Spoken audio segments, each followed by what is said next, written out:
In-depth coverage of the top stories and breaking news when it happens. News Radio 1080 KRLD. Pandemic patience is in short supply, evidently. So says a June survey from Lisa Miller and Associates. Lisa is back with us on the KRLD Newsline. Great Source Senior Marketing and Innovation Strategist. What did you guys find this time around? Yeah, so what I'm seeing, and it's really interesting, I've been tracking it against lots of different businesses, whether it's, restaurants, shopping, even going to the movies. And basically you could think about it this way, is to say expectations are high.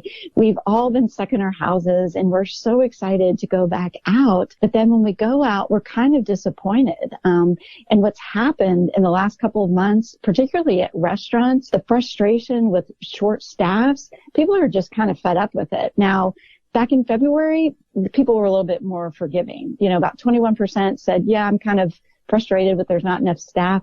It's doubled now by June. It's now up to 43% of people that go out to restaurants are frustrated with short staff. So people are just kind of waiting and getting a little anxious and irritated. What about the mask wearing habits that we're seeing? It doesn't feel like we're seeing a lot of mask wearing, but what are the numbers that you came up with? Yeah, so the data from June is, interestingly, about half of restaurant goers nationwide are frustrated that customers aren't wearing masks at restaurants, which is really interesting and so very current. What we're seeing just in general, just in any activity, 37% of Americans are wearing masks all the time. But just like a year ago, this topic polarizes quite a lot in that, 27% of Americans basically say only when required. But I dug into the Texas data, and the percent of Texans that are wearing masks regularly is actually higher than it is in the U.S.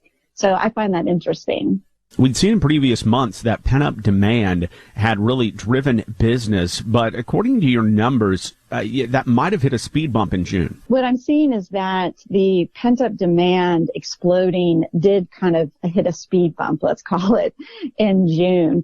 And I think part of that is all of these frustrations. We talked about the staffing, and the other thing that's happening is inflation. And so when it comes to shopping, going out to eat, people are concerned. About 66%, 2/3 of Americans are concerned that prices are going up, particularly at restaurants, that it's not going to be affordable to eat out as often. So I saw in June a little bit of retrenching of that explosion of the pent-up demand, because it's sometimes not worth it. You're waiting, you get sticker shock, and, oh, by the way, your favorite food item might not be available.